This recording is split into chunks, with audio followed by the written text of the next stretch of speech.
తారకాసుర, ప్రభు, అసుర లక్షణాలన్నింటినీ విడనాడి అన్నపానీయాల్ని సైతం త్యజించి ఏళ్ల తరబడి తమ నామమే జపిస్తున్నాను ప్రభు. ఓం నమ శివాయ ప్రభు, ఓం నమ శివాయ. నీ తపస్సుకు సంతసించి నీకు వరమివ్వటానికే వచ్చాను. కోరుకో. నాకు అమరత్వాన్ని ప్రసాదించండి దేవా. ఈ లోకంలో జన్మించిన వారందరూ మరణించక తప్పదు తారకాసుర. వేరే వరాన్ని కోరుకో. నాకు మరణమంటూ సంభవిస్తే అది కేవలం నేను తమ పుత్రుడి ద్వారానే మరణించేటట్టు వరమివ్వండి. తథాస్తు. తమరు సర్వసంగ పరిత్యాగి. తమకు వివాహమయ్యేదెప్పుడు?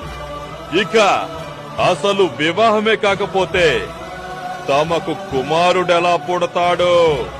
తమకు కుమారుడే పుట్టకపోతే ఇక నన్ను చంపగలవాడెవ్వడు? ఈ తారక